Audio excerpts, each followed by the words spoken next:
मेरे विश्वास को बढ़ा यीशु मसीह के सामर्थी नाम में। तारीफ करो जोर से। अच्छा, एक टेस्टिमनी मैं आपको देता हूं।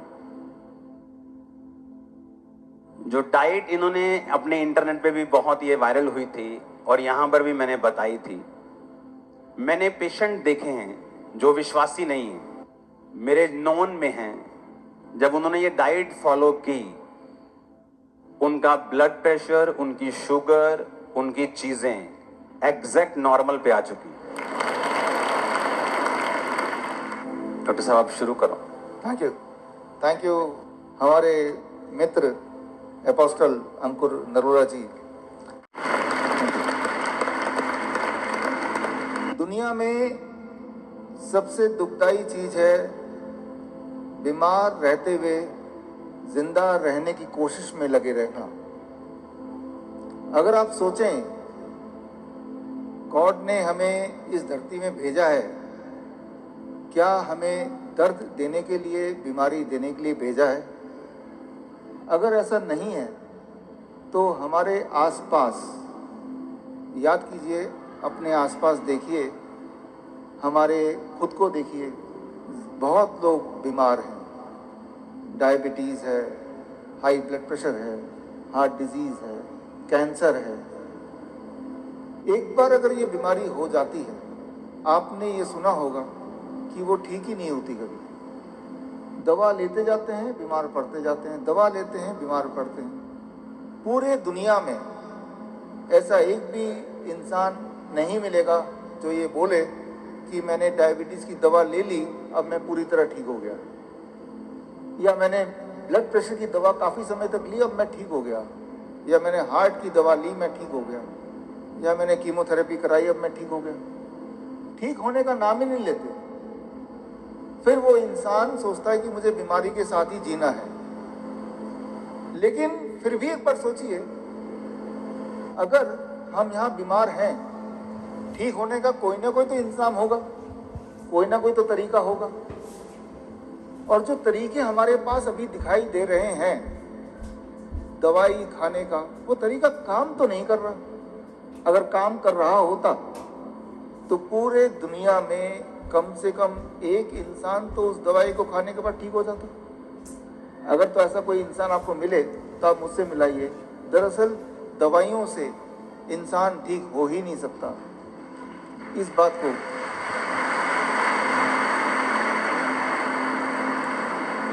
बात को समझना ज़रूरी है और समझना बहुत आसान भी। दवाइयों से इंसान ठीक क्यों नहीं हो सकता? इंसान उसी चीज़ से ठीक हो सकता है जो गॉड की बनाई हुई चीज़ है। दवाई इंसान की बनाई हुई चीज़ है। इस बात को थोड़ा आसान भाषा में मैं आपको समझाना चाहता हूँ। पहली बात तो जो हमारे मित्र अंकुर जी ने बोला, आज से 5 साल पहले मुझे आने का मौका मिला और तब ये सब नहीं था जो अभी छत देख रहे हैं हम।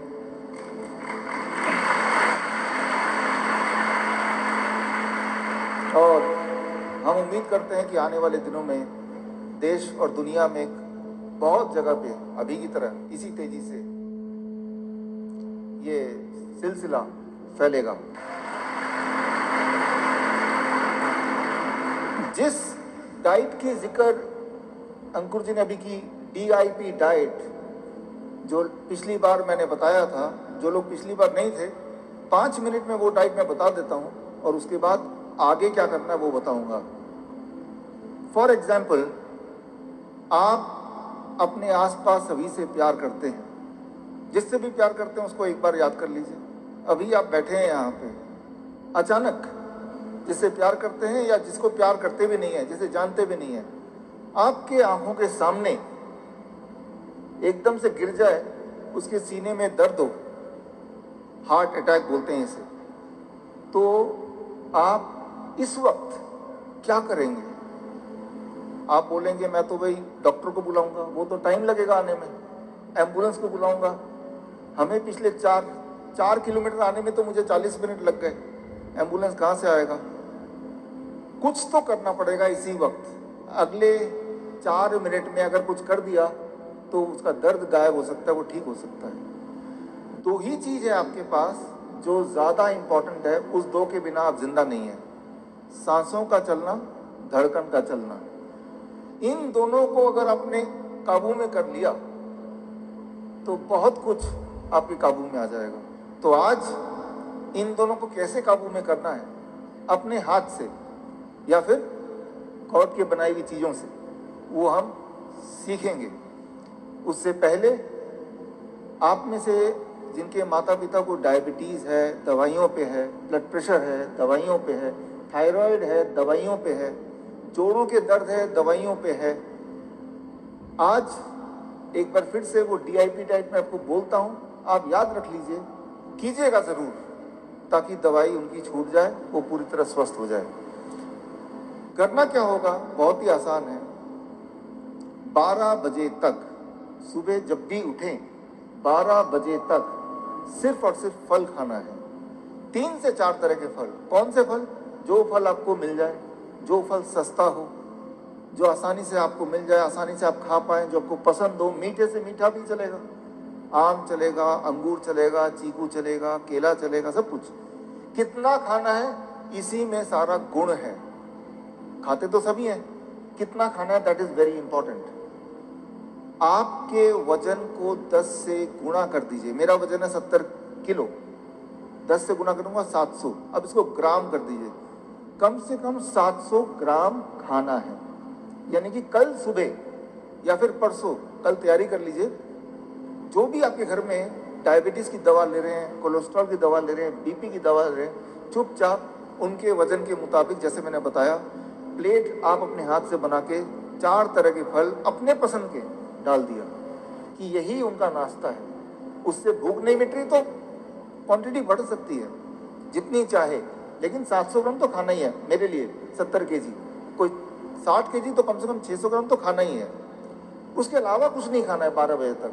रोटी, सब्जी, ब्रेड, नूडल, चाय, कुछ नहीं। 12 बजे अब आता है लंच, दोपहर का खाना। पहले प्लेट 1 में सलाद खाना है। कितना? आपके वजन इंटू 5। मेरा वजन है 70 kg इंटू 5, 350 ग्राम। 350 ग्राम से कम खाऊंगा तो वो खाना है, 350 ग्राम या उससे अधिक खाऊंगा तो वो दवा है। खाना दवा बन गया। सलाद, टमाटर, खीरा, मूली, गाजर, ककड़ी या सलाद पत्ता, लाल, पीली, हरी, शिमला मिर्च, प्याज, 4-5 तरह के कच्ची सब्जी जिनके दांत मजबूत नहीं है, थोड़ा स्टीम कर लिया, थोड़ा उबाल लिया। लेकिन फॉर्मूला ये कि कितनी क्वांटिटी। इतना खाने के बाद 350 ग्राम। अब आप खाएंगे रोटी, सब्जी, दाल, चावल, जो खाना चाहते हैं वो खाएंगे, जो आप रोज खा रहे हैं वही खाएंगे।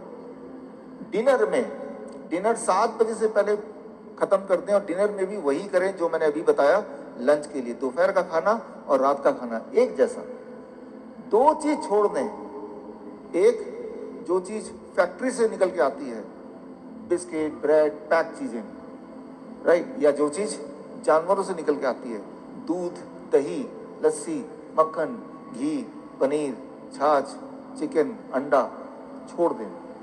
जैसे ही आप ये करेंगे, जो लोग डायबिटीज के पेशेंट हैं, तीसरे दिन तक उनका ब्लड शुगर ऐसे नीचे जाने लगेगा, उनकी मजबूरी हो जाएगी गोलियों को, दवाइयों को छोड़ना या कम करना।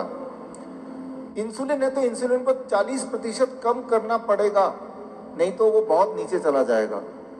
जो लोग ब्लड प्रेशर की दवाई ले रहे थे काफी सालों से, 1 हफ्ते के अगर करेंगे तो उनका ब्लड प्रेशर की दवाई कम करनी पड़ेगी, नहीं तो ब्लड प्रेशर नीचे चला जाएगा। 3 टेस्टिमनीज हैं इनके डाइट के, जिनको मैं जानता हूं पर्सनली। एक आदमी जिसकी शुगर 550 के करीब थी और वो टीके लगाता था शुगर के, इंसुलिन के टीके लगते थे उसको। तो जब वो टीके लगाता था तो एक टाइम ऐसा आ गया उसकी लाइफ में कि जो टीके थे, टीके भी असर नहीं कर रहे थे। हॉस्पिटलाइज्ड होने के बाद डॉक्टर्स ने कहा कि कौन से आप टीके लेते हो? उसने कहा मैं फलाने टीके लेता हूं। डॉक्टर्स कह रहे थे कि शुगर की मेडिसिन जो है वो आप पे असर नहीं कर रही। और जब उसने ये सुना कि सुबह फ्रूट खाने, उसने कहा मैं तो पहले ही शुगर का पेशेंट हूँ, सुबह फ्रूट खाऊंगा तो मैं मर ही जाऊंगा। डोंट वरी, सुनो मेरी बात, इस चर्च में डॉक्टर्स जो हैं वो हमारे मेंबर्स हैं।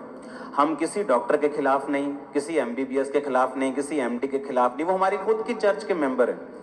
आपको हम ये नहीं कह रहे कि आप मेडिसिन छोड़ दो, आपको ये कह रहे हैं कि ये डाइट फॉलो करो, अपने डॉक्टर के पास जाना मत छोड़ो, क्योंकि वही आपको बताएगा कि आपको अपनी मेडिसिन थोड़ी करनी पड़ेगी क्योंकि आपकी बॉडी हील होना शुरू हो चुकी है, वही खुद आपको बताएगा। आप समझ रहे बात मेरी? अब जब 550 उसकी शुगर हो गई तो उसको जब डीआईपी डाइट को बताया गया कि डीआईपी डाइट लेना है। सुनो मेरी बात, हमारे पास बहुत से ऐसे आसपास व्यक्ति हैं जो क्रिश्चियन नहीं है, जो नॉन क्रिश्चियंस हैं, जिनको प्रेयर का नहीं मालूम। मैंने ऐसी टेस्टिमनी सुनी है जब उन्होंने डीआईपी डाइट फॉलो की, मेरे नॉन में है इनकी डाइट फॉलो की, उस व्यक्ति के जो इंजेक्शंस थे वो खत्म हो गए, इंजेक्शन लेने बंद हो गए, उसकी शुगर 200-250 पे आनी शुरू हो गई, और राइट नाउ इन दिनों में उसकी शुगर 108, 160, 140, 150, 100, 90 ऐसा रहता है। और दूसरा, एक मेरे नॉन बिलीवर फ्रेंड हैं, वो अमेरिका के हैं और बड़े बड़े लोगों के साथ उनका उठना बैठना है, बड़े बड़े सुप्रीम कोर्ट के जज हैं, ऐसे लोगों के साथ उनका उठना बैठना है। जब उन्होंने ये डाइट फॉलो की तो वो नॉन बिलीवर है, वो प्रभु को नहीं मानते, तो उनकी खुद की मुंह की टेस्टिमनी है कि ऐसा कैसे हो सकता है कि मेरा बीपी जो दवाइयों से कम नहीं हो रहा वो इस डाइट से कम हो चुका है। जस्ट मॉर्निंग वो क्या करते थे, सुनो मेरी बात, जिनको बीपी की गोली भी लगी हुई, मॉर्निंग उठ के नारियल पानी पीना, साथ में कच्चा लहसुन, एक कच्चा लहसुन खाना, उसके बाद जितना भार है, 80 किलो भार है तो 800 ग्राम फ्रूट खाना, दोपहर को 80 किलो भार है तो 350-400 ग्राम, 400 ग्राम वैसे बनता है लेकिन वो कम ही खाते लोग, 300-400 ग्राम सैलेड खाना। जब खत्म हो जाए, सैलेड फिनिश हो गया, तो उसके बाद जो भी चपाती, भार कम करना है तो 1 चपाती, भार बढ़ाना है तो 2 चपाती, वो आप पे डिपेंड करता है कि आपने मैंने कम करना था, मुझे कोई प्रॉब्लम नहीं फिजिकली, लेकिन मुझे वेट कम करना था, मैंने डीआईपी डाइट से 20 किलो वेट कम किया है, बिना किसी प्रॉब्लम, बिना किसी मेडिसिन इमरजेंसी, जस्ट वेट कम किया, पहले से कहीं अधिक हेल्थी, कहीं अधिक स्ट्रॉन्ग, कहीं अधिक एनर्जेटिक। कैसे? सिर्फ दोपहर को सैलेड लेना है, साथ में नहीं खाना रोटी के, रोटी से पहले खाना है। अब प्रॉब्लम कहाँ आती है, लोग क्या सोचते हैं, जैसे यहाँ के बहुत सारे लोग जो हमारे हैं पूरे इंडिया में, उनकी सोच ये है कि साड़ी तो रोटी नहीं पूरी होंगी, दाल ही नहीं बना होंगी, रोटी नहीं बना होंगी, तो असं सलाद ते फ्रूट कितों खा लांगे। उनका क्या हल है कि वो मैं तो ऐसा सोचता हूं कि बाद दे विच पित्ता कढ़ाना 15-20 हज़ार ला के, हाँ, या पथरी का ऑपरेशन कराना, जे आप डाइट ही इन्ने दी खा लीए 6 महीने तो ऑपरेशन की लोड़ ही ना पवे आपां। सही बात। ये ज्यादा वधिया कि पित्ता कढ़ाना ज्यादा वधिया? अच्छा, जिन सिस्टर्स को यूट्रस की प्रॉब्लम है, जिनको सिस्ट हैं, अब यहाँ पे परमेश्वर सिस्ट को प्रार्थना से बाहर निकालता है, लेकिन मैंने फिर कहा डाइट इंपॉर्टेंट है। यीशु मसीह ने कहा, बाइबल में बहुत सारे इसके जिक्र हैं, जैसे लेवी व्यवस्था 11 उसकी 1 से 31 से बाइबल में जिक्र है कौन सा फल कौन सा मीट खा सकते, कौन सा चीज नहीं खा सकते। जिनको सिस्ट है, ये डाइट से सिस्ट भी गायब हो जाती है। डाइट से जब करेंगे धीरे धीरे सिस्ट कम होगा, डिसॉल्व होगा करते करते। और पथरियां भी, स्टोन है, सिस्ट है, वो गायब, वो कम होती खत्म हो जाएगा। और जो आपको पेन है, मान लो एक बंदे के गुर्दे में स्टोन है 10 mm का, उसको पेन रहता है, जब वो ये डाइट फॉलो करता है, जस्ट 3, 4, 5, 6 दिन हफ्ते में उसका पेन कम होना शुरू हो जाए। जब पेन कम हुआ, इसका मतलब वो पथरी का साइज छोटा हो रहा है, और असर हो रहा है। तो ये इनके लिए निशानी होगी, हाँ, कि जो भी सिम्टम इनके बॉडी में है बीमारी का, वो डाइट से कम होना शुरू होगा। अगर वो लगातार फॉलो करेंगे तो वो गायब हो जाएगा। ये ब्लेसिंग है आप लोगों के लिए। सुनो, अब मान लो सैलेड है, लोग बोलते हैं कि हम फ्रूट कहाँ से खाएं, हम इतना नहीं अफोर्ड कर सकते, या फ्रूट को या सैलेड को, है ना। वो जो सिस्टर डॉक्टर हमारे पास आपके साथ आई हैं, तो हम बात कर रहे थे, आपने फोन पर भी हमने बात की कि जो ब्रेन के पेशेंट हैं, अगर वो कनक खाना छोड़ दें, आटा खाना छोड़ दें, तो वो हील हो जाते हैं। सिर्फ कनक खाने से लोग बीमार हैं, बीमार सिर्फ गेहूं की रोटी खाने से। गेहूं, हाँ। और वो सिस्टर बता रहे थे कि गेहूं 1901 के बाद बोई जाने शुरू की उससे और कमर्शलाइज हो गई। और उससे पहले लोग जो थे वो मोटा अनाज खाते थे, मोटा अनाज खाते कि कोदरे की रोटी है ना, बाजरा और क्या क्या होता है, रागी, बाजरा, चना, कुट्टू, चना जौ और भी बहुत सारे मिलेट्स हैं। मिलेट्स के कई सारे प्रकार हैं। फॉक्सटेल मिलेट्स हैं, कोडो मिलेट्स हैं, बर्नयार्ड मिलेट्स। सुनो मेरी बात, अब जो मुझे मालूम नहीं कोदरे का आटा और गेहूं के आटे में फर्क है। महंगा है कोदरे का बहुत? नहीं है, महंगा नहीं है, सेम रेट है ना। थोड़ा बहुत। कम से कम अगर मुझे हेल्थी रहना है, अगर आपको हेल्थी रहना है, आटे को, गेहूं को अपनी जिंदगी से निकाल दो, दूसरी रोटी ऐड कर दो, आप बॉडी में फर्क देखना कितना होगा। जस्ट आटा चावल निकाल दो। मैं तो लंगर वालों को भी बोलूंगा एक दिन कि आटे की रोटियां बंद करो, इनको कोदरे की रोटियां खिलाओ, रागी की रोटियां खिलाओ, जौ की रोटियां खिलाओ, बाजरे की रोटियां खिलाओ। आप मेरी बात समझ रहे कि नहीं? जब मैंने इनकी डाइट सुनी, मैं आपको अपनी टेस्टिमनी बताता हूं, मैंने इन पे बिल्कुल फेथ नहीं किया था। जैसे चर्च पे आके लोग फेथ नहीं करते थे, हीलिंग नहीं होती, झूठ बोलते। तो जब मैंने सुना तो मैंने फॉलो नहीं किया, लेकिन बाद में मैंने जब फॉलो किया तो मेरा वेट कम हुआ। फिर मैंने फॉलो करना बंद किया। फिर बाद में मुझे मेरी बॉडी इंडिकेशन देने लग गई कि अब तुझे वेट कम करने की जरूरत है, क्योंकि मेरा वेट 110 से भी अबव जाने लगा और मुझे लाल साइन मिलने शुरू हो गए थे सब तरफ से कि भाई साहब थोड़ा नीचे आना पड़ेगा मुझे। और हेल्थी वे में वेट कम करने का इससे अच्छा तरीका मुझे कभी नहीं मिला। ये मुझे बता रहे थे कि अगर आपको हीलिंग करनी है, आपको पथरी गायब करनी है, आपको सिस्ट गायब करनी है, 7 बजे के बाद खाना बंद कर दो। आपने कहा 7 बजे के बाद कि 7 रात को, वो क्यों? ये एक बहुत इंपॉर्टेंट बात है, इसको समझना जरूरी है। आपको खाना है 7 AM to 7 PM, 7 बजे से 7 बजे तक। अब जो 7 PM शाम को 7 बजे से लेके अगले दिन सुबह 7 बजे तक जब नहीं खाएंगे, जैसे फास्टिंग बोल सकते हैं, आपने कुछ खाया नहीं, याद रखिए आपका बॉडी लगातार उसको खाना चाहिए। जब आप खा नहीं रहे तब भी, तो क्योंकि आप खाना नहीं खा रहे हैं तो बॉडी क्या करती है, आपके अंदर जो सिस्ट बना हुआ है, स्टोन बना हुआ है, उस स्टोन को अगर आप निकाल के माइक्रोस्कोप में देखेंगे तो उसके अंदर कैल्शियम मिलेगा, मैग्नीशियम मिलेगा, विटामिन मिलेगा, प्रोटीन मिलेगा। वो सारी चीज़ें जो बॉडी को ज़रूरत है, वो कोई ख़राब चीज़ नहीं है। तो जब खाना नहीं खाते हैं तो बॉडी को न्यूट्रिशन कहाँ से मिलता है? बॉडी उस स्टोन को तोड़ के उसमें से न्यूट्रिशन निकालता है और उसको अपने लिए यूज़ करता है। तो इसे कहते हैं साइंटिफिक भाषा में ऑटोफेजी।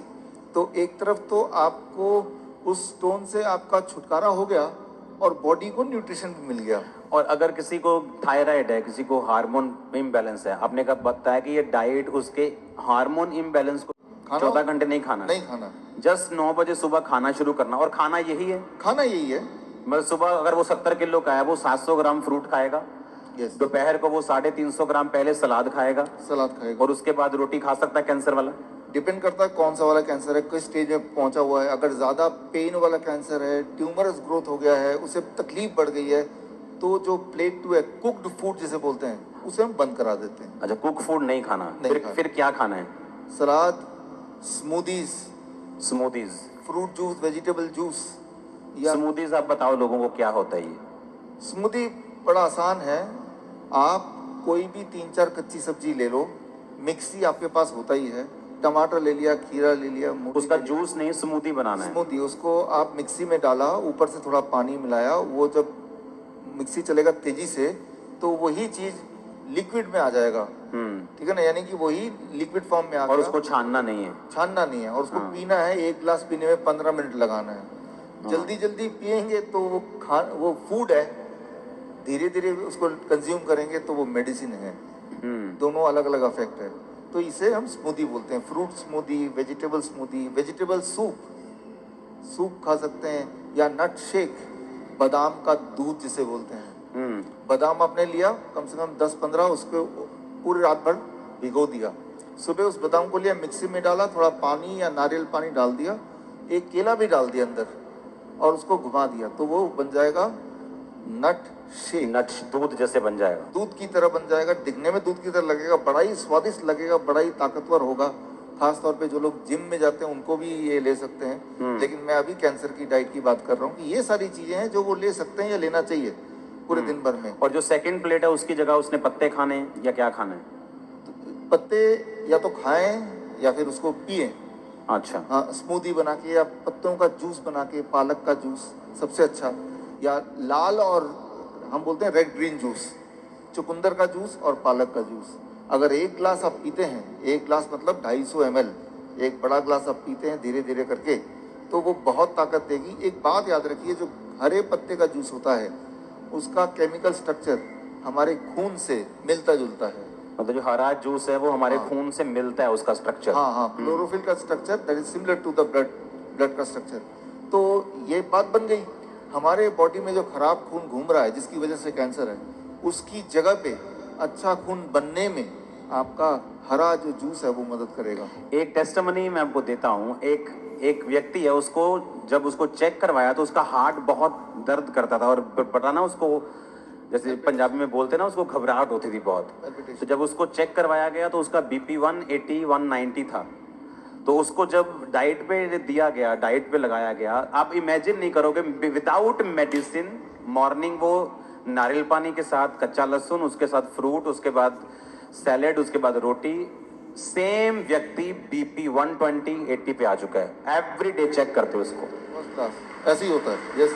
और पहले में मुझे बिलीव नहीं था, मैं सोचता था कि यही तो हम खाते हैं शुरू से, वही खा रहे हैं, तो बीमार है कोई तो वो वही तो खा ही रहे हैं। लेकिन आपने बताया कि खाने का तरीका, टाइमिंग और खाने का जो तरीका है और क्वांटिटी है वो वैसी ही होनी चाहिए, तब जाके वो काम करते हैं। और आपने पिछली बार ये बताया था कि जो सैलेड है, जो फ्रूट है, वो एक ट्रैफिक पुलिस की तरह काम करती है। हाँ। आपकी बॉडी के अंदर। Yes yes. कि अगर ट्रैफिक पुलिस नहीं होगी तो वो किधर भी लोग घुसेंगे। हाँ। तो उसे ये नहीं मालूम बीपी कम रखना है या शुगर कम रखनी। अगर सैलेड है वो ट्रैफिक पुलिस है, फ्रूट है वो ट्रैफिक पुलिस है। हाँ। वो बताता है कि कौन सी चीज कितनी बैलेंस में रखनी। और मैंने ये देखा है। हाँ। मैंने देखा है, पेशेंट ने शुरू किया, वो कुछ लोग यीशु मसीह को मानते भी नहीं, लेकिन उन्होंने मुझे लिख के भेजा कि दिस इज अनबिलीवेबल, कि मुझे बिलीव नहीं हो रहा, मैं 70 साल का हूं, मैं 80 साल का हूं, कि जस्ट यही फूड अलग तरीके से खा के मेरा बीपी एब्सोल्युटली नॉर्मल हो चुका है। अनबिलीवेबल बोलते हैं नीचे यस यस। कि अनबिलीवेबल, यहाँ हमने सोचा भी नहीं कभी ऐसा हो सकता है। Yes.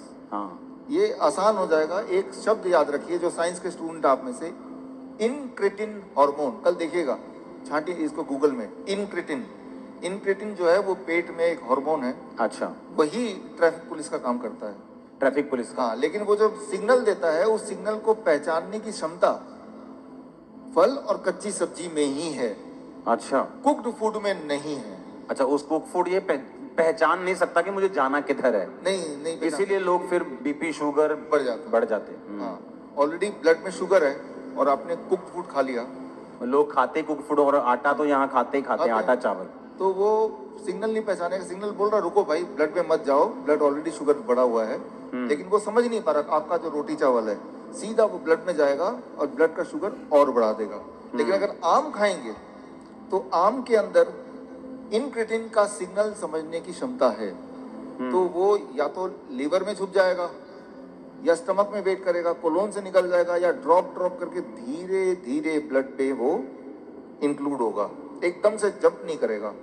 तो इनक्रेटिन हार्मोन एक पुलिस मैन बोल सकते हैं, ट्रैफिक मैन बोल सकते हैं। जिस व्यक्ति को 650 शुगर थी, उसके मुंह की वर्डिंग है कि मैं खुद हैरान हूं कि मैं सारा दिन फ्रूट खा के भी मेरी शुगर 100 पे है। इमेजिन करो आप, फ्रूट खा के, सैलेड खा के, रोटी खा के, खत्म क्या किया, रोटी बिल्कुल। लाइट ऑन होगा, स्विच को ऑन ही नहीं करेंगे, लाइट कितना भी हो वो जलेगा ही नहीं। सिमिलरली हमारे ब्रेन में ट्रिगर है। कुछ लोगों में, हम में से, वो स्विच ऑन होता है, यानी कि वो फिट्स ऑन होता है दो ही चीजों से, एक गेहूं या फिर ग्लूटेन। गेहूं के अंदर होता है ग्लूटेन, गेहूं याद रख लीजिए, या फिर एनिमल प्रोटीन, मीट से। हाँ, मीट से। तो ये दो चीज जैसे ही आप हटा देंगे तो वो स्विच ऑन ही नहीं होगा, फिट्स पड़ेगा ही नहीं। मतलब गेहूं बंद कर देनी है, मीट बंद कर देनी, उन लोगों के लिए, उन लोगों के लिए। हाँ, क्योंकि उनको ऐसा फिट पड़ रहा है, तो उनका बॉडी जो है सेंसिटिव है इन दोनों चीजों से। तो दो को हटा दो, अब नहीं फिट पड़ेगा। दवाई कितना भी लेंगे फिट भी पड़ता रहता है, लेकिन ये जब ट्रिगर ही नहीं है तो फिट्स पड़ने का सवाल ही नहीं है। तो ये बात है। या कई बार क्या होता है कि वो लोग पैक्ड फूड खा लेते हैं, बिस्किट वगैरह खा लेते हैं, तो उसके अंदर भी अगर वो है जिस जो उसको पता नहीं है कि गेहूं है या दूध से बना हुआ है, तब भी फिट्स पड़ जाएगा। उसे नहीं दिख रहा बिस्किट में क्या क्या है, लेकिन बॉडी को पता है। तो ये है। अभी आप बोल रहे थे कि फ्रूट्स खाने के बावजूद भी शुगर नॉर्मल है। मैं ऐसे बोलता हूँ, फ्रूट्स खाने की वजह से ही इसको शुगर नॉर्मल है। इसको इस तरह से रख लीजिए। तो ये जो अभी तक हमने बात की और इस डिस्कशन से आपने ये समझा कि बहुत ही आसान है ठीक रहना, बीमार रहना मुश्किल है। उल्टा सीधा खाओ, फिर दवाई भी खाओ, फिर उल्टा सीधा खाओ, बीमार रहना मुश्किल है। बीमार ना रहना आसान है। सिर्फ इतना करें, अगर तो बीमार नहीं है तो होंगे नहीं, और अगर हैं तो हर दिन आपको दिखेगा आप ठीक होते चले जाएंगे। कैसे पता चलेगा ठीक हो रहे हैं? आपको पता चलेगा, आपकी ताकत बढ़ जाएगी, आपके जो पेन है वो कम हो जाएगा, उससे पता चलेगा। डायग्नोसिस ना भी करें तो भी पता चल जाएगा। इससे होगा कि आप ठीक हो रहे हैं। आपकी जो ये बुक अभी हमने करना है इसको, यस, जिसमें आपने बताया कि जो किडनी पेशेंट हैं जिनका डायलिसिस होता है, हाँ, वो किस तरह से डायलिसिस से बच जाते हैं और किडनी जो है प्रॉपर वापस हील हो जाती है। क्योंकि मोस्टली हमने देखा है कि जिसकी किडनी खराब हो गई वो ट्रांसप्लांट ही कराता है या मर जाता है। ये एक इम्पॉर्टेंट बात है जो मैं आपको बताना चाहता हूँ, ताकि आप इसको उन लोगों तक पहुँचाएं जिनको इसकी ज़रूरत है। ऐसे बहुत सारे लोग हैं लाखों में जो हर दूसरे दिन या तीसरे दिन डायलिसिस कराते हैं। पहले तो समझना पड़ेगा डायलिसिस क्या है। बहुत ही सिंपल है, आधे मिनट में समझ जाएंगे। आप जो भी कुछ खाते हैं पीते हैं, उसमें कुछ चीज़ें बॉडी उपयोग में लाता है, एनर्जी में कन्वर्ट करता है, कुछ चीज़ें बॉडी यूज़ नहीं कर पाता है, तो आप यूरिन, पेशाब के रास्ते उनको बाहर फेंक देते हैं। तो वो पेशाब कैसे बनता है? वो किडनी का काम होता है। उसके अंदर वो सारी चीज़ें हैं पेशाब में जो बॉडी को नहीं चाहिए, तो बॉडी ने उसको बाहर भेज दिया। क्रेटनाइन है, यूरिया है, यूरिक एसिड है, ऐसे बहुत सारी चीज़ें, छोटे मोटे प्रोटीन हैं अलग अलग तरह के, जो बॉडी को नहीं चाहिए। तो बॉडी ने पेशाब किया। आप बोलेंगे अरे मुझे पेशाब आ रहा है, तो वो किडनी ने बाहर भेजने का तैयारी कर ली है, और आप गए और आपने अपने आप को हल्का किया, ठीक हो गया। ये तो हुआ नॉर्मल। आपका बॉडी खुद ही आपका डायलिसिस कर रहा है। डायलिसिस ये है, हमारा बॉडी हमारे अंदर की जो चीज़ जो हमें नहीं चाहिए वो बाहर फेंकने का रास्ता बनाया, इसे कहते हैं डायलिसिस। यानी कि हमारे सबकी बॉडी करती है इसको। अगर वो करना बंद कर दे, किडनी अपना काम करना बंद कर दे, अब जब मैं पानी पी रहा हूँ और बॉडी को उनमें से कई सारी चीज़ नहीं चाहिए, लेकिन बाहर का रास्ता बंद है, तो बॉडी क्या करेगा? गुब्बारे की तरह, बैलून की तरह उस पानी को, उस फ्लूइड को बॉडी में ही इकट्ठा होता रहेगा। ऐसे लोगों के पैर आप देखेंगे हाथी की तरह हो जाते हैं, सूज जाते पैर, हाथ सूज हाँ, जाते हैं, पैर हाथ सूज जाते हैं, गले मुंह सूज जाता है। तो क्या है? उनका जो यूरिन आउटपुट है, पेशाब, या तो कम हो गया है या खत्म हो गया है। अगर आपसे बोलें कि एक दिन बिना पेशाब किए रहना है, इम्पॉसिबल। कितना दर्दनाक हो सकता है। और ऐसे लोग फिर मशीन की मदद लेते हैं। वो मशीन वो खींचता है खून में से वो ऐसे पानी जो खराब है और निकाल के बाहर करता है। इसका मतलब हर दूसरे दिन उसको ऐसा करना पड़ता है, और दूसरे दिन तक बॉडी में पानी जमा रहता है। और जबकि बॉडी में पानी जमा रहेगा तो उसका हार्ट के ऊपर भी बोझ है, लंग्स के ऊपर भी बोझ है। हर दिन वो कमजोर होता जा रहा है, हर दिन वो मरता जा रहा है, डायलिसिस कराने के बावजूद भी या डायलिसिस कराने की वजह से भी, क्योंकि डायलिसिस भी किडनी को और फर्दर खराब करती है। तो अब आपको समझ आ गया कि प्रॉब्लम क्या है, डायलिसिस किसे कहते हैं, किडनी खराब होना किसे कहते हैं। ऐसे लोगों को पहचानेंगे कैसे? आप जब देखेंगे, हम कैसे पहचानते हैं ऐसा पेशेंट को? कोई रिपोर्ट की ज़रूरत नहीं है मुझे, आपको भी ज़रूरत नहीं है। आप सिर्फ ऊपर से नीचे देखेंगे, अगर पैर हाथ में सूजन है थोड़ा बहुत भी, तो समझ लीजिए कि किडनी फेलियर की तरफ आप बढ़ चुके हैं। लेकिन घबराने की बात नहीं है। पहली बात, जब सूजन होती है, बॉडी में पानी जम जाता है तो सांसें भी नहीं ले पाता है, मुश्किल से लेता है, तो ये भी गड़बड़ है। वो चलता है, थक जाता है, ये भी गड़बड़ है। तो ये तो हो गया। अब करना क्या है? सोल्यूशन क्या है? आपके बॉडी के अंदर से पानी को निकालना है। उसके लिए बड़ा आसान गॉड का दिया हुआ सोल्यूशन आपके पास ही है इसी वक्त। तीसरा किडनी, थर्ड किडनी किसे कहते हैं? आपका स्किन, सबसे बड़ा बॉडी का ऑर्गन। आपके स्किन में देखेंगे छोटे छोटे छेद हैं, है ना? तो ये जो छेद हैं, ये छेद से पसीना निकलता है। आप पसीने का एक बूंद लीजिए, पेशाब का एक बूंद लीजिए, दोनों को लैब में ले जाइए। अब पूछिए कि इसमें क्या है। पेशाब के एक बूंद में क्रेटिनाइन, यूरिया, यूरिक एसिड, वो सारा कुछ मिलेगा जो पसीने के एक बूंद में मिलेगा। अच्छा। हाँ, यानी कि पसीना और पेशाब सेम है, अलग अलग नहीं है, बिल्कुल सेम है। केमिकल कॉम्पोजिशन दोनों का सेम है। उसमें भी सोडियम है, उसमें भी सोडियम है, उसमें भी पोटेशियम, उसमें भी पोटेशियम है। आपका पसीना एक तरह से बॉडी का पेशाब का ही एक और फॉर्म है। आपका जो स्किन है, ये भी भगवान का बनाया हुआ इमरजेंसी किडनी है, इमरजेंसी किडनी। तो उस इंसान का जिसके दोनों किडनी खराब हो गए हैं, अब क्या करेंगे? ये जो स्टेपनी है, मैं इसको स्टेपनी बोलता हूँ। आपकी गाड़ी का एक टायर पंचर हो गया, आप स्टेपनी यूज करते हैं ना, तो हम बोलते हैं कि ये स्किन को यूज कर लो, स्किन से बाहर निकाल दो। अब सवाल आता है स्किन से कैसे निकालें? स्किन से निकालने के तरीके, अभी बाथटब का वीडियो प्लीज चला दें। ओके, चलाओ वीडियो बाथटब का। हमारे हॉस्पिटल में, हिम्स हॉस्पिटल है, डेराबस्सी में है, अभी जलंधर में भी खुल गया है। आप देखिए यहाँ पे वीडियो। ये जो लोग आप देख रहे हैं, ये पानी के टब में बैठे हुए हैं। पानी का टेम्परेचर याद रखिएगा 40 डिग्री सेल्सियस पे है। पानी गले तक है। गले तक पानी अगर हो, उसका टेम्परेचर अगर 40 डिग्री सेल्सियस मेंटेन कर पाए, और ये लोग अगर 2 घंटे बैठ पाए, तो 2 घंटे के अंदर 2 घंटे सुबह शाम के एक बार या फिर 1-1 घंटा 2 बार। अच्छा। ऐसा करने से, ये सारे किडनी पेशेंट हैं, ये वो पेशेंट हैं जो हर दूसरे तीसरे दिन डायलिसिस कराने जाते थे, लेकिन अब वो जाते नहीं हैं। क्यों? क्योंकि वो अब ऐसा करते हैं, इससे उनकी तीसरी किडनी से सारा जो मल है, जो पेशाब के रास्ते नहीं निकल पा रहा था, वो निकल जाता है। पहली बात। दूसरी बात, और ऐसे टब में, कोई भी टब में बैठ जाना है, कोई भी टब में, कोई भी टब हो, और उसमें जो पानी है उसे 40 डिग्री पे ही रखना है। 40 डिग्री पे रखना। और नापना कैसे? थर्मामीटर से।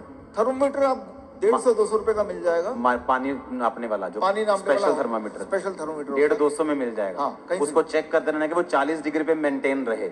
अगर कम हो गया, गर्म पानी डाल लेना है, गर्म पानी डाल देना, 2 घंटे बैठना है। 2 घंटे बैठना है। ये टेम्परेरी सोल्यूशन है कि किडनी हील भी होगी? इसमें मैं आता हूँ। हाँ, ये किडनी हील होगी, लेकिन कैसे? 2 चीज होगा उसके साथ। आप अगर ये करेंगे तो एक्सपेरिमेंट करने के लिए उस इंसान का पहले आप बोलिए कि वजन करे, क्योंकि वजन में वो अंदर पानी है। 2 घंटे बाद दोबारा वजन करेंगे तो आधा किलो, 1 किलो, 1.5 किलो वजन कम मिलेगा।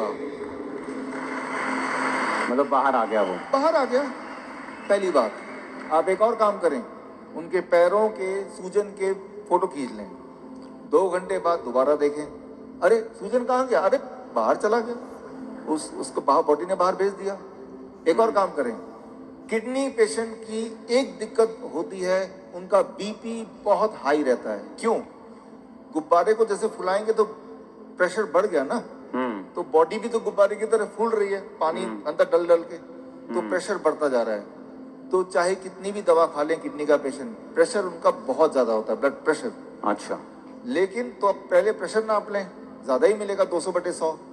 अब पानी में बिठाएं, और अब पानी में बिठाने के बाद 2 घंटे बाद दोबारा प्रेशर नापें, तो प्रेशर कम हो जाएगा। कम से कम 40 यूनिट कम हो जाता है, किसी का 20 यूनिट कम हो जाता है, लेकिन कम जरूर होता है, हर एक का कम होता है।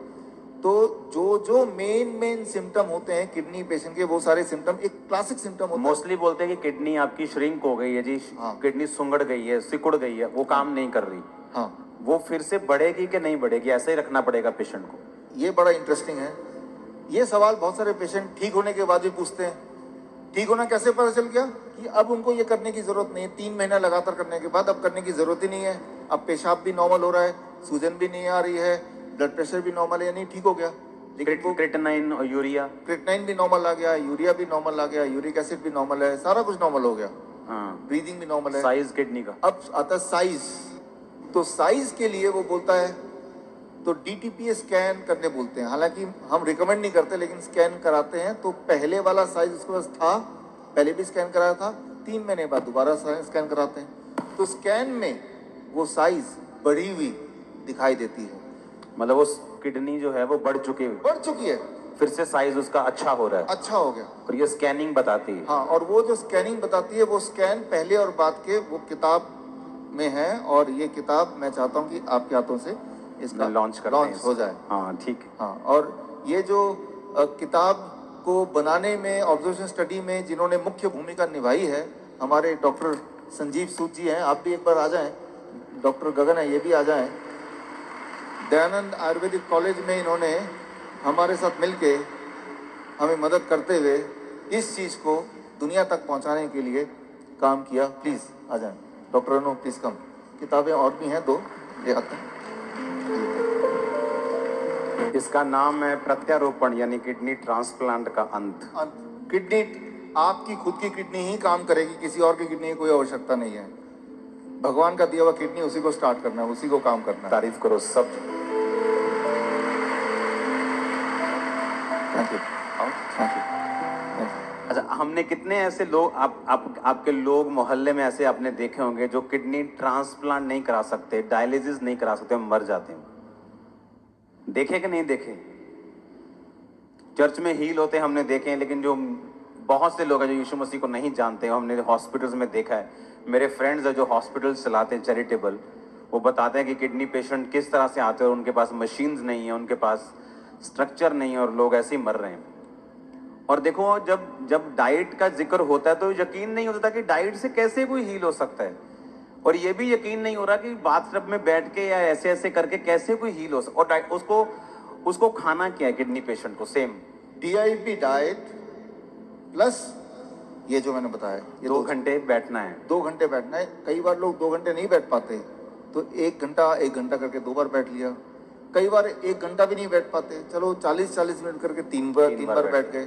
2 घंटे का आपको रूटीन, पूरे दिन भर में 2 घंटे बैठते ना, तो यहाँ से जितने पोर्स हैं तब जाके पूरा निकलता है। ये एक रूटीन बनता है। और 3 महीने बाद फिर उसकी किडनी अपने आप काम भी करना शुरू करती है। अपने आप काम करना शुरू करती है, तो फिर ये बंद कर देना है। डाइट चलेगा जिंदगी भर, डाइट चलेगी। हाँ, इसको बंद कर देना है, ये बंद हो जाएगा, ये बंद हो जाएगा। और पेशेंट नॉर्मल रहेगा। पेशेंट, अब वो पेशेंट ही नहीं है, अब वो पेशेंट नहीं, अब पेशेंट नहीं है, वो आप और हम जैसे हैं, नॉर्मल हो गया वो, हमारे हाँ, जैसे। हाँ। अभी हमारे आपके शहर में, जालंधर में, GT रोड में, देश का सबसे पुराना जो दयानंद आयुर्वेदिक कॉलेज, सबसे पुराना कॉलेज है, 125 साल हो जाएंगे अगले साल। तो यहाँ पे भी इसी मेथड से किडनी का इलाज शुरू हो चुका है। मेरा बिलीव ये है कि परमेश्वर आपको यूज करेगा पूरे इंडिया में लोगों को हील करने के लिए इस मेथड से। हर एक व्यक्ति का गिफ्ट अलग अलग है। हाँ, अगर तो कुछ फर्क पड़ा तो करेंगे, नहीं तो छोड़ देंगे, कोई नुकसान तो और है आप नहीं। मुझे बता रहे थे कि जो बहनें जो जिनके ट्यूब्स ब्लॉक हैं, जिनके यूट्रस ब्लॉक्ड हैं, इस डाइट से वो भी ओपन होते हैं। हाँ, उसमें कैसे, टेक्निकली कैसे? देखिए, आपका मान लो ब्लड वेसल्स हैं, इस तरह से है, और कुछ जो भी आप खाते हैं, जो भी हमारा लाइफस्टाइल है, उससे कैल्शियम, कोलेस्ट्रॉल वहाँ डिपॉजिट होता रहता है, इकट्ठा होता रहता है। जो चीज़ बॉडी ना तो बाहर फेंक सकती है, जैसे किडनी के पेशेंट का होता है, ना बॉडी उसको इस्तेमाल कर सकती, तो बॉडी उसको जमा करती रहती है। जब जमा करती जाएगी किसी भी ट्यूब की तरह, वो एक टाइम आएगा जब उसमें से वो पूरी तरह ब्लॉक हो जाएगी। हाँ, तो जिस तरह से ये ब्लॉक होता है, ठीक उसी तरह से ये जो डाइट है, ये डाइट क्या करता है? सबसे पहले आपके बॉडी का, याद रखिएगा साइंस के स्टूडेंट, नाइट्रिक ऑक्साइड की क्वांटिटी बढ़ा देता है। जब भी नाइट्रिक ऑक्साइड कहाँ बनता है? नाइट्रिक ऑक्साइड ब्लड वेसल के अंदर वाला जो लेयर है, वहां नाइट्रिक ऑक्साइड बनता है पूरे बॉडी में। अच्छा। नाइट्रिक ऑक्साइड जैसे ही बनता है तो वो एसिड की तरह कैल्शियम को क्लीन करने का, झाड़ू लगाने का काम करता है। और धीरे धीरे वो जो कैल्सिफिकेशन बोल सकते हैं, डिपॉजिट बोल सकते हैं, वो क्लीन होने लगता है। सिर्फ किसी एक बॉडी के पार्ट की नहीं, पूरे बॉडी के जहां जहां भी है, जिससे धीरे धीरे धीरे धीरे नाइट्रिक ऑक्साइड, याद रखिए नाइट्रिक ऑक्साइड जब भी बॉडी में बढ़ेगा तो ब्लड वेसल्स खुलेंगे। अच्छा, अगर नाइट्रिक ऑक्साइड को एकदम से बढ़ाना है, झटके से बढ़ाना है, मान लो अभी आप बैठे हैं, इमीडिएटली बढ़ाना है, तो क्या करना पड़ेगा? इमीडिएटली बढ़ाने की जरूरत कब पड़ेगी और करना क्या है? मान लो 1 मिनट में बढ़ाना है तो क्या करना पड़ेगा? साइंस के स्टूडेंट नाइट्रिक ऑक्साइड आप जरूर देखें, what it means to the body, बाकी लोग ना भी देखें तो चल जाएगा। नाइट्रिक ऑक्साइड जब भी बढ़ता है तो बॉडी के जितने ब्लड वेसल्स हैं वो खुल जाता है। जब ये खुलेगा तो ब्लड प्रेशर घटेगा। तो उसके लिए हार्ट अटैक कब होता है? जब ब्लड जाना बंद, ब्लॉक हो गया, तो हार्ट अटैक हो गया। हार्ट अटैक कैसे पता चलेगा? आपको दर्द होगा, लेफ्ट साइड में दर्द होगा, पसीने होंगे, पसीने छूटेंगे, दर्द से वो गिरने लगेगा, ठीक है ना? तो ये सारी चीजें उसके सिम्टम होंगी तो लगेगा शायद हार्ट अटैक है। शायद वर्ड है, एग्जैक्ट कोई नहीं बता सकता दुनिया में, लेकिन ये सारे सिम्टम्स हैं। अब ऐसे में अगर उसका नाइट्रिक ऑक्साइड उसी वक्त बढ़ा दिया जाए एकदम से, तो ब्लड वेसल खुल गया और खुलते ही उसको ब्लड सर्कुलेशन हो गया, एकदम से नॉर्मल उसी वक्त हो गया, जैसा कि हम अपने हॉस्पिटल में करते हैं। तो क्या करना पड़ेगा? पहली बात तो वो खड़ा है तो गिरने ही वाला है, उसको बिठाना है। कैसे बिठाना है ये आप देख लीजिए, पोस्चर जिसमें हार्ट थोड़ी देर तक जिंदा रहे, वो पोस्चर है। जमीन पे बिठाना है, मैं यहाँ पे कुर्सी में करके दिखा रहा हूँ, जमीन पे करके भी दिखाऊंगा। ये जो ऐसे बैठा हूं मैं, ये देखिए पीछे दीवार है और ऐसे इस पोस्चर में हार्ट प्रोटेक्टेड पोस्चर में होता है। अच्छा, हाँ, ये सबसे प्रोटेक्टेड है। जब भी कभी आपको ऐसा लगे, शंका हो कि इसको हार्ट अटैक आ गया है, दर्द है, और तब उसको ऐसे बिठा देना है 1 सेकंड के अंदर, उसी वक्त जमीन पे। जमीन पे इसलिए बोल रहा हूँ क्योंकि अगर गिरेगा तो चारपाई से गिरेगा तो चोट लग सकती है, बेहोश भी अगर होना है तो उसको, नीचे होगा तो बेहोश होगा तो नीचे ही लुढ़केगा, जिसके possibility. This is the first step. ऐसा करने के बाद भाग के जाना है। गॉड का बना हुआ सबसे अच्छा दवाई हम अपने हॉस्पिटल में रखते हैं हर कोने में, अदरक। इतना बड़ा अदरक का टुकड़ा लिया, अच्छा, और उसको बोला कि मुंह में चबाते रहो, चबाते रहो। ऐसे बैठा है, चबाओ चबाओ चबाओ जब तक कि आंसू ना आ जाए। जैसे जैसे आंसू आते जाएंगे वैसे वैसे दर्द कम होता जाएगा। अच्छा, हाँ,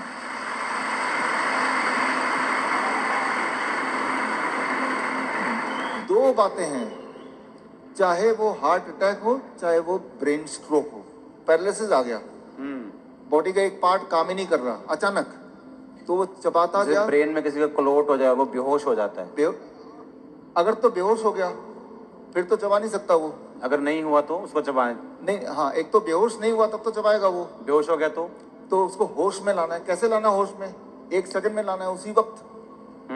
हर सेकंड उसकी ब्रेन डैमेज हो रहा है, उसी वक्त लाना है। उसका एक तरीका का, ये जो हरी मिर्च है या लाल मिर्च है, उसको कूट के जीभ के नीचे जैसे ही आपने रखते ही वो एक ट्रिगर करेगा और एटलीस्ट वो होश में आने लायक हो जाएगा। लाल मिर्च, सूखी लाल जो मिर्ची पाउडर होता है, वो मिर्ची पाउडर भी चल जाएगा या हरी मिर्च भी चल जाएगी। आपने कूटा, फटाफट जीभ के नीचे उसको डाल दिया, उस वक्त तो वो बेहोश है, उसको पता भी नहीं चलेगा, लेकिन एकदम से होश में आएगा। होश में आते ही अब चबाना शुरू कर दिया। तो पहले तो हम होश में लाते हैं। हमारी जो इमरजेंसी हेल्पलाइन नंबर है उसमें भी ये करते हैं। हमें पता है कि घर में ये दोनों चीज तो मिल ही जाएगी, ये तो हर एक के पास होगा ही। वैसे भी जब तक आप डॉक्टर को बुला रहे हैं, एम्बुलेंस को बुला रहे हैं, तब तक आप तो पेशेंट, मोस्टली हार्ट के पेशेंट तो वैसे भी खत्म हो जाते हैं। तो ये दोनों चीज अगर नहीं भी है तो आप रखिए, और परिवार के लोगों को पहले से ही बता के रखिए, पता नहीं कब जरूरत पड़ जाए। तो भगवान का दिया हुआ दवाई है, घर पे ही है, इस्तेमाल करना नहीं आता। अगर किसी के ब्रेन में क्लॉट आ गया तो वो क्लॉट कैसे खत्म हो सकता है? डाइट से? एक तो इमरजेंसी में कैसे खत्म होगा ताकि एटलीस्ट सर्कुलेशन बना रहे, वो तो इससे। उसके बाद नहीं, एक बार ही खाना है अदरक, बस इतना उतना लेना है ताकि वो नॉर्मलाइज हो जाए, उतने एक बार। अगले दिन कुछ नहीं खाना, फिर डाइट पे आ जाना है। फिर डाइट पे आ जाना है। इसका मतलब ये कि आपके हार्ट में देयर इज ए ब्लॉकेज। अब उसको धीरे धीरे धीरे धीरे खत्म करना। वो एक दिन में खत्म होगा नहीं, क्योंकि एक दिन में बना ही नहीं था। धीरे धीरे, मतलब ये अदरक वाला प्लान एक दिन ही करना है, 2-3 दिन नहीं करना। नहीं, उसी वक्त करना है जब वो इमरजेंसी में। इमरजेंसी मेडिसिन है ये। आप ऐसे भी अदरक चबा के देखो, आंसू आने लगेंगे आपको, ऐसे ही टेस्टिंग के लिए। और वो चबाना पड़ता है, कई बार पेशेंट को 10-15 मिनट तक चबाता रहता है, आंसू आते रहते हैं, वो ठीक होता रहता है, रिवाइव होता रहता है, हाथ चलने लगे, पैर चलने लगे, वो खड़ा होने लगा, फिर जब ठीक हो गया चबाना बंद कर दिया। 15 मिनट तक भी कोई बात नहीं, चबाएगा, उसको अच्छा नहीं लगता लेकिन आंसू आ रहे हैं, लेकिन चबाएगा। लाइफ एंड डेथ का मामला है ना। तो हार्ट को रीस्टार्ट करने का ये तरीका जो कोई भी कर सकता है घर पे, ये आपको समझना है और आपको लोगों को समझाना भी है। ये बड़ा आसान है। दो ही चीजें हैं, हार्ट और दूसरा है लंग्स। सांसें अगर रुक रही हैं, आपने देखा पिछले 2 सालों में लोगों को ऑक्सीजन सिलेंडर नहीं मिल रहा, तो वो ऑक्सीजन सिलेंडर, देखिए यहाँ पे कितना ऑक्सीजन है ना। और जब आप सांस ले रहे हैं, आप ऑक्सीजन ले रहे हैं या हवा ले रहे हैं? एक्चुअली हम हवा ले रहे हैं। हमारी बॉडी ऑक्सीजन के लिए नहीं बनी, सिर्फ हमारी बॉडी हवा को लेने के लिए बनी। हवा में एक पार्ट ऑक्सीजन है, छोटा पार्ट वो भी। और जब ऑक्सीजन सिलेंडर लेते हैं तो मुख्यतः उसमें ऑक्सीजन ही होता है। हवा में नाइट्रोजन, बाकी चीजें भी, नाइट्रोजन होती है ज्यादा नाइट्रोजन। तो जबकि सिलेंडर में वो ऑक्सीजन ही होता है मोस्टली, और जितना ऑक्सीजन सिलेंडर लगाएंगे उतना निमोनिया बढ़ता जाएगा। तो वो एक तरह से ठीक नहीं कर रहा, थोड़ा बहुत आराम देगा शुरू में, बट वो अंदर से बीमार करेगा। हमारे जो कोविड सेंटर थे, तो हम देश का सबसे बड़ा कोविड सेंटर अहमदनगर में 1100 बेड वाला हमारा था। उसमें ना तो हमारे ऑक्सीजन सिलेंडर था, ना वेंटिलेटर था, ना दवाइयाँ थी। हम कैसे ठीक करते थे ऐसे पेशेंट को? आप क्या कर सकते हैं, अगर ऐसा किसी को देख रहे हैं सांसें नहीं आ रही हैं, एम्बुलेंस बुला रहे हैं, डॉक्टर बुला रहे हैं, वो सब ठीक है, लेकिन उस वक्त क्या करेंगे जब तक कि बाकी लोग नहीं आ रहे? एक बात याद रखिए, ध्यान से मुझे देखिए, अभी जब भी सांसें नहीं आ रही हैं, जब वो खड़ा रहेगा तो सांसों में तकलीफ ज्यादा होगी। जब वो ऐसे बैठेगा जैसे मैं बैठा हूं, सांसों में तकलीफ बहुत ज्यादा होगी। अभी अगर आप में से कोई भी इस तरह से बैठेंगे, घर जाके बैठ के देखिएगा, तो एक अच्छा खासा इंसान भी सांस लेने में उसको तकलीफ होगी। जैसे मुझे भी अभी तकलीफ हो रही है सांस लेने में। सांस ठीक से लेना है तो नहीं, क्योंकि मेरा जो हार्ट है, हार्ट लंग्स के ऊपर है, लंग्स की कैपेसिटी मेरी कम हो गई। आप देखेंगे जिसको भी सांस की तकलीफ होता है, वो ना जाने क्यों वो ऐसा ही लेटा होता है ऐसा ही लेटा होता है वो। तो ये सांसों की तकलीफ को बढ़ाता है। तो पहले तो ऐसे पीठ के बल लेटने नहीं देना है। तो क्या करना है उसको, जैसे ही आप ये जादू करके देखिएगा, अगर कभी ऐसा मौका आता है तो हम अपने पेशेंट को करते हैं हमारे हॉस्पिटल्स में, उसको ऐसे बिठा देते हैं। अब भी आप ऐसे अगर बैठे, आप में से जो लोग ऐसे बैठेंगे, आप देखेंगे इसी वक्त सांसें एकदम से, बड़ी अच्छी सी सांस आती है, खुल के आती है। ऐसे बैठेंगे तो खुल के आएगी, और जैसे जैसे पीछे जाएंगे आपकी सांसें अटकती जाएंगी। आप देखेंगे जो लोग सांसों के पेशेंट होते हैं, उनको वो ऐसे ही लेटे रहते हैं और कहते हैं सांसें नहीं आ रही। हम बोलते हैं ठीक से बैठ जाओ, अब आ रही है, हाँ आ रही है, आप घर जाओ आराम से। तो साइंस के स्टूडेंट साइंस समझिए, क्योंकि साइंस नहीं समझेंगे तो आप बिलीव नहीं करेंगे। इसे कहते हैं मेडिकल भाषा में प्रोन वेंटिलेशन। वो क्या होता है? पेट के बल जैसे ही आप लेटते हैं तो आपका हार्ट नीचे है, लंग ऊपर है, लंग्स की कैपेसिटी 20% बढ़ गई है। इतना बढ़ने से ही पेशेंट की सांसें वापस आने लगती हैं। इस सांसों में एक आखिरी बात बताता हूँ, इमरजेंसी में जब ये भी काम नहीं करे तो एक बात याद रखिए, आपके ये जो एरिया है जहां मैंने अपना फिंगर घुमाया है, मुंह का एरिया, इसके पीछे छोटे छोटे रिसेप्टर हैं। रिसेप्टर मतलब स्विच, वो इमरजेंसी स्विच है। उसको ऑन करने से जिनको सांसों की तकलीफ है, वो सांसों की तकलीफ कुछ देर के लिए तो आराम मिल ही जाता है, फिर दोबारा ऑन कर दो, ऑन करते रहो फिर कुछ घंटों तक। तो वो स्विच कहाँ है? यहाँ है। ये स्विच कैसे ऑन होता है? बहुत ही आसान तरीका है। 200 रुपए का इतना छोटा पंखा आता है, आपने देखा होगा, बैटरी वाला। अच्छा। उस पंखे को ऐसे बिठा के जब 6 इंच दूर रख के पंखा चलाएं, उसकी हवा जब यहाँ लगती है, उस हवा से वो स्विच, रिसेप्टर बोलेंगे इसको, वो ऑन हो जाता है और एकदम से उसकी सांसें आने की जो एक होता है फिजियोलॉजी, वो बदलाव आ जाता है। अच्छा, एक आपने बोला कि अदरक वो हो गया उसके लिए, हार्ट के लिए, ब्रेन के लिए भी, ब्रेन के क्लॉट के लिए भी, हार्ट वो अधरंग के लिए भी, हाँ है ना। ये तो हो गया कि इमरजेंसी इमरजेंसी ऐसे सामने बैठ के। एक है इसको हील कैसे करना है? डाइट से हील करना है। डाइट क्या करेगा, ओवर पीरियड ऑफ टाइम काम करेगा, लेकिन उस वक्त उसको आराम देना है। उस वक्त आराम देने के बाद यही सिंपल डाइट, डीआईपी डाइट। हाँ। और आप बता रहे थे कि जिसको कैंसर है उसको पत्ते ऐड करने हैं अपनी वेट के आधे, अगर वो 80 किलो है तो 40 ग्राम। देखिए, कैंसर है या अनयूजुअल हाई ब्लड शुगर है, और डीआईपी डाइट के बाद भी जैसा आप बता ही रहे थे, फिर भी कुछ लोगों का कंट्रोल नहीं हो रहा या पूरी तरह कंट्रोल नहीं हो रहा, हाँ, तो फिर पत्ते, चाहे मूली के पत्ते हो, पान के पत्ते हो, धनिया, पुदीना, राइट, तो वो पत्ते लिए कितने, आपके बॉडी के वेट का आधा। मेरे बॉडी का वेट है 70, तो 70 का आधा 35 ग्राम। 35 ग्राम। हाँ, लंच से पहले चबा चबा के खा लिया, मतलब वो सलाद खाना है, उससे पहले, सलाद से भी पहले सबसे- पत्ते खाने हैं, हाँ। फिर सलाद खाना है, हाँ। फिर खाना नहीं खाना। अब ये डिपेंड करता है कि कैंसर का पेशेंट अगर है, बहुत पेन में है, तो खाने को हम बंद थोड़ी देर के लिए खाना बंद। अगर फर्स्ट स्टेज कैंसर है, सेकंड स्टेज कैंसर है, तो फिर खाना खाए। तो फिर खाना खा सकता है। हाँ। पर ये पत्ते और सैलेड खाने के बाद, पत्ते पहले खाना है, फिर सैलड, उसके बाद खाना। और एक दिन में ग्रीन और रेड जूस मिक्स करके पीना 1 गिलास। या तो मिक्स करें, या एक दिन ग्रीन एक दिन रेड एक कर दिन लें, red, अलग एक अलग दिन। कर लें। हाँ। पत्ते लंच में भी और पत्ते डिनर में भी। ये जो पत्ते हैं, याद रखिए, ये दवा है। पत्ते जब आप लेंगे, एक दिन करके देखिए, कोई अगर इंसुलिन डिपेंडेंट पेशेंट हो, जो इंसुलिन लेता हो, हाँ। अगर कहीं ये वार्निंग है, वो ये पत्ते ऐड कर दिया डीआईपी डाइट में, तो उसकी मजबूरी होगी पहले 3 दिन के अंदर ही उसके इंसुलिन को कम से उसको कम कम करना पड़ेगा। 40% मजबूरी हो जाएगी, उसको बार बार देखना पड़ेगा, नहीं तो बहुत नीचे चला जाएगा इंसुलिन उतना ही ले तो कैंसर के पेशेंट की बात कर रहे हैं हम। कैंसर के 2 चीजें हैं, एक तो है कि धीरे धीरे ठीक कैसे करें, दूसरा है इमरजेंसी में क्या करें। मान लो उसको दर्द आ गया, कैंसर के पेशेंट को पेन की सबसे ज्यादा दिक्कत होती है, राइट, ऐसा दर्द कि जो सह ना सके, ऐसा दर्द जो मॉर्फिन से भी वो ठीक ना हो पाए, उसको क्या करना है। अभी आपको मैंने हॉट वाटर इमर्शन का दिखाया था, वो टप वाली वीडियो टब वाली, दिखाना फिर से। हाँ, वो टब वाली वीडियो जो दिखाया था, वो सिर्फ और सिर्फ किडनी पेशेंट के लिए नहीं है, वो कैंसर पेशेंट के लिए भी है। वो भी इसमें बैठ सकते हैं। वो भी इसमें बैठ सकते हैं। लेकिन एक बात जो आपने बोली थी, गरीब लोग क्या करेंगे, हाँ, हाँ, जो हॉस्पिटल नहीं आ सकते वो क्या करेंगे, उसका इंतजाम भी कर लिया हमने, उसका जुगाड़ कर लिया। घर में आपके जैसे लोगों ने ये सुन के घर जाके किस तरह से अपना जुगाड़ किया, गरीब से गरीब आदमी, टब बना लिया उन्होंने। हाँ, और कैसे बनाया, वो होममेड वीडियो प्लीज दिखाएं, होममेड वाला वीडियो, ये देखिए, ओह ड्रम के अंदर, अच्छा, ये भी काम कर रहा है। ओह वाह। पर इसमें गले तक पानी नहीं आ रहा। कोई बात नहीं, अच्छा, छाती तक आ रहा है। 2.5 घंटे बैठ जाएगा वो। अच्छा, ठीक है। हाँ, थोड़ा ज्यादा बैठ जाएगा वो। ये किडनी के पेशेंट हैं, और सेम कैंसर पेशेंट भी इससे। कैंसर पेशेंट, किडनी पेशेंट्स, ये फ्रिज को दरवाजा निकाल दिया फ्रिज का।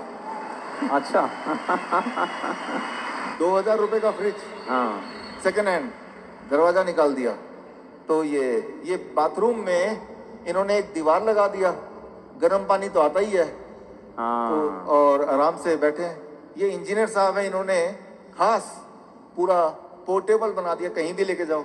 अच्छा। हाँ, फिर उसमें बैठ जाओ, बच्चे को बिठाओ, बड़ों को बिठाओ। और आप कह रहे थे कि जिसकी बॉडी में सिस्ट है, जिसकी बॉडी में मान लो हड्डियों का पेन है, सर्वाइकल है, वो भी इससे हील होता है। वो भी इससे हील होगा। अगर सिस्ट है या पेन है सिस्ट की वजह से, या जिसको हिप पेन है, जिसको हाँ। नी पेन है, वो भी हील होता है। बॉडी में कहीं भी पेन हो तो वो हील हो जाता है। 1 घंटा बैठना है उसको 1 घंटा। डायलिसिस की तरह 2 घंटे नहीं बैठना। डायलिसिस के 2 घंटे नहीं बैठना, 1 घंटे से अच्छा खासा हील होता है, दर्द कम होता है। सिंटेक्स का जो टैंक है छत में, उस सिंटेक्स टैंक को आधा निकाल दिया, काट दिया। अच्छा, और काट के उसको बना दिया। तो पैसे के लिए थोड़ा दिमाग की जरूरत है बस। और आइडिया देखो, कोई महंगा काम नहीं, अपने घर आंच बन जाने हैं।